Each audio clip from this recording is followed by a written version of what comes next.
All right, moving on from this, man. You recently squashed the beef with Canibus, right? Yeah, we didn't flat out like, hey man, let's like we didn't have that talk. Well, I called Canibus when I was in Brazil because we had to clear the image. You know, if you bought the new J. Cole album, there's a picture of his bedroom from when he was a kid with all the posters on there, and everyone had to clear it. And Canvas answered on the first ring, and I was like, damn, I didn't think you were gonna answer. He's like, you never called me, like I assumed it was an emergency. I'm like, no, man, but I appreciate your answering. So like, look, like there's no money in clearing this, but like it will look good for me. Like, because I got you to clear the shit and J. Cole's people couldn't get a hold of Canibus. Like, no one knows how to get a hold of Canibus but me and maybe like two or three others. But like Cole's people were very happy that we got the clearance. And then I've talked to Canibus a couple times since. And when we drop the Darkness and Other Colors deluxe bundle, there's going to be the EP that has the Canibus and Chino songs on it. It's three songs that they record together for the EP, and then a solo song apiece. It's 5 tracks total, and that's going to be part of the box set.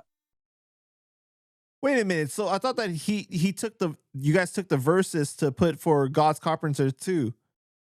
Yeah, but we already had 2 songs out. We just spit bars, and the Rakim joint was already out.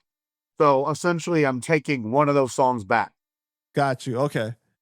And I'm doing that because they're not moving fast enough on that project.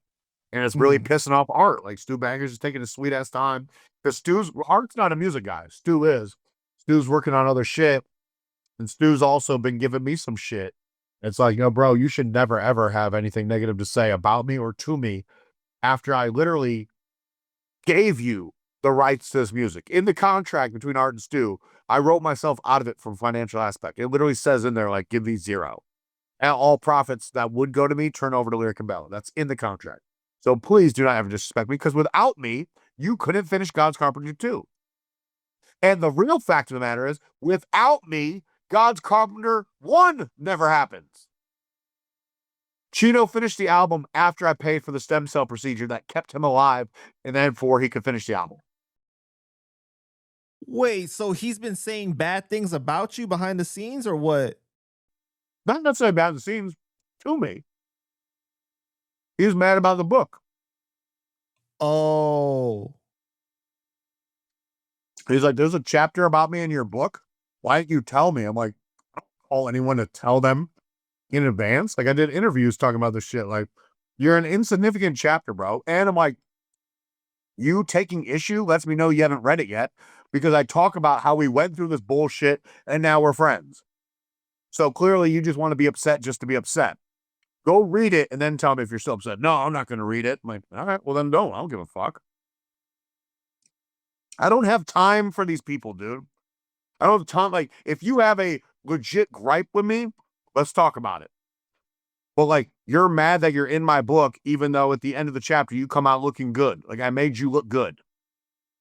I don't have to do that. The dude is the reason I had the lawsuit with Fat Beats. He's the reason that, like him and Chino were going at it. Like, Chino defending me during that time. Like, remember, Stu has always sucked at crediting people in his albums. Look at God's Carpenter. I'm not in there either. I'm literally the only reason the album got made and finished. I paid for surgery that kept Chino alive. That's how that album got completed. There's no credits in that album. It's Stu and Chino. The Capadonna album that Stu put out with Fat Beats that we had to sign off on and didn't. Stu's credited in there 12 times. No staff, no recording, mixing, mastering by, PR by, artwork by, nobody. So when we remastered the album, The Capadonna Satisfaction, we also redid the artwork and made sure everyone was credited. That's the difference. People want their credit. And Chino had left me voice notes like, I would never work on anything with you where you didn't get your credit and this. Like, I didn't have any say over God's Carpenter. Like, Stu did all that. Like, but he knew what it was. Wait, so you're saying that Chino and Stu got into it over you? Yes. But they worked it out. Everything was okay. Yeah, they had to work it out. I mean, but Chino was letting Stu know, like, bro, Like, this Capadonna album was humongous for Stu. It's probably the highest selling record he's done that had his brutal music imprint on it. Like, I made that happen. I got Capadonna to do the deal. I got Capadonna to record the raps, like pick the beats, promote the. I paid for the fucking music video. I didn't even get paid for the damn album. I knew the record was a good look for Cap and Stu together and believed in it. We just ended up, me and Cap both got fucked on it because of what Stu did. Stu used that album as leverage to get his own deal with Fat Beats. Right. So like sign this Capadonna album and then give me a deal that includes like these 2 other instrumental albums, then we can do future albums together. So like Joe, the president of Fat Beats, now they sold Fat Beats, and he's still shit talking me, which is hilarious. Because in court, he's like, I've never feared another man more than I have Matthew Markoff. So if that's true, you would never shit talk me ever again if you were that much in fear of your own life. Okay? But he's still shit talking me online. He was shit talking Levi at 1332 and Chino's family, and then apologized when he's realized he was wrong. Like, oh, I had a bad working experience with M80. And they're like, we love M80. Like, every dollar from these records has gone to us. He has been there for us every step of the way. No one else has. None of Chino's Rebel Arms brothers are still there doing a goddamn thing. Nor were they there after he passed to do anything anyway. But it's like, here I am, the one motherfucker everyone would love to hate because I don't need to suck your dick. I need to kiss your ass, motherfucker. I'm the ass you fucking kiss. That's the difference in that dynamic. But back to Stu. Like Joe, now that he sold Fat Beats, is launching some new label, and it's marketed like the first release is going to be a AG Stu Bangas album, where apparently they're getting Stu to do it for free because they like convinced Stu that he owes them money from back accountings. And China pulled the same shit with Stu. China owes Stu money from like God's Carpenter 2 when they didn't get the money back, like after Chino passed. But China convinced Stu to pay her money and royalties from God's Carpenter 1. It's such a funny anomaly. I'm like, dude, you are really just bending over backwards for all these people. I could never. And I'm very outspoken about it. But like I said, no one person, no one company can make or break me. I've released albums, over 350 albums with over 75 different record labels and distributors. I'm in good standing with the mass majority of these distributors and labels. So one doesn't want a project, one will never work with you again. Oh, boo motherfucking who, on to the next. If I find you and I like you, like me and Fat Beats did awesome business together for a while. And then they fucked me on a project that never came out, this Best of Big Twins, that had 2 unreleased songs on it, hella features with like Prodigy and Mobb Deep and Action Bronson and Freddie Gibbs and Alchemist and so on and so forth. They fucked me on that shit. They ended up making it right by signing the Bronze Rock Marciano album that put the money I'd expensed on the Twins album back in my pocket. And then they fucked me again on this Capadonna thing. But before that, we did, 3 or 4 different Canvas projects.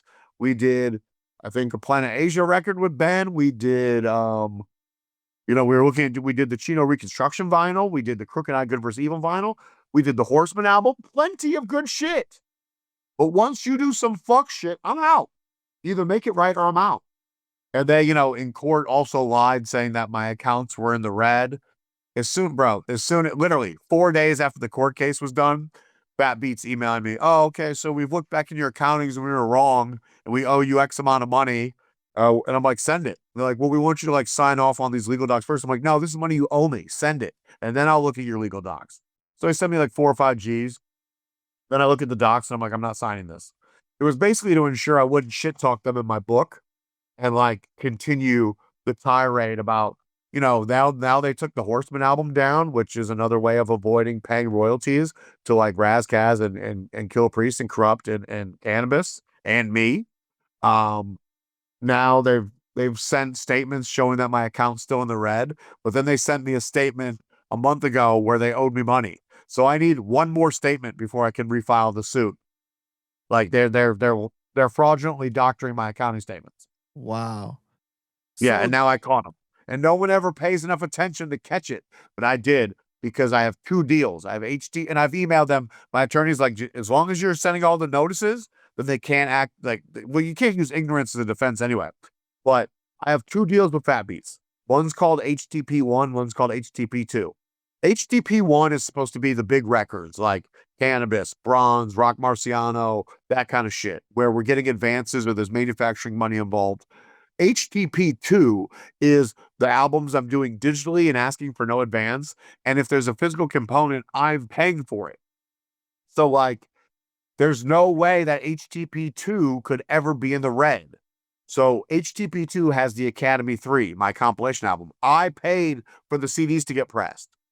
Okay? So there's no recoup. I paid for it. On HTP1, I get a 85-15 split on my digital, 75-25 on my physical. HTP2, I get 90-10, which is called a Master P deal. All right? When I get my accounting statements now, it shows 85-15 for both. So for the past 3-4 years, they've taken extra 5% off the top from me. And when I notify them to correct it, they still haven't. My attorney's like, all you can do is tell them. We go in front of the judge, you can show the 8 emails you sent, like, hey, when are you going to correct the statement? And here's a copy of the HTP2 contract showing 90-10 because you have 85-15 here. Or it shows you're billing me $1,000 for these CDs, but I paid cash. I put it in Joe's hand. The GM, Matt Diamond, was there when I did this.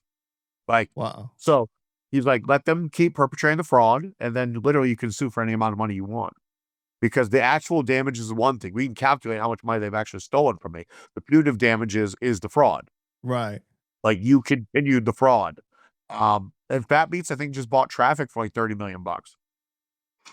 So Rostrum now owns Fat Beats and Traffic. So it's like, the good thing is I don't need either of those companies to operate in always the differential to be me. And then I mentioned that I'm fucking better than all you.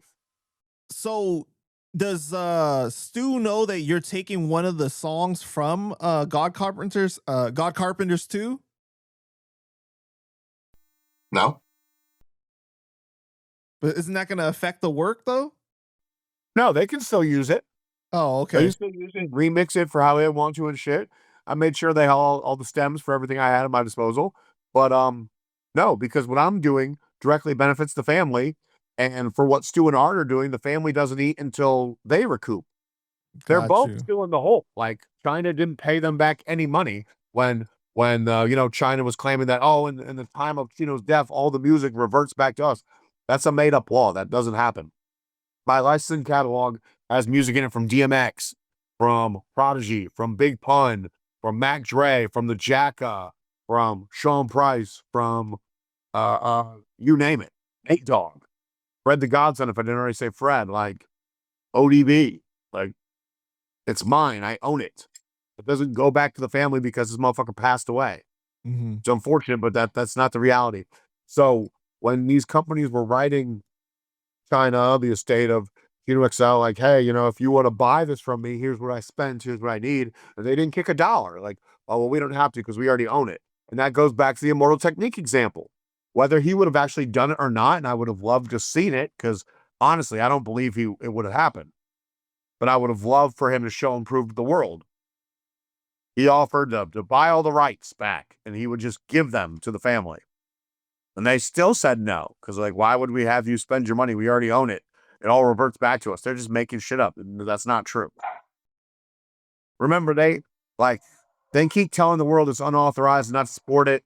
They were filing copyright takedown notices against me, and they lost every single time. All the copyrights are registered to Holy Toledo. Mm. They tried to remove material owned by third parties and would lose for all those strikes. Those people have their documents signed by Chino or signed by me or whoever. Those are valid contracts if executed in Chino's lifetime. So just moronic dumb shit. And like I said, I've never had to deal with even an ounce of this level of grossness with any other people I've ever worked with who passed away.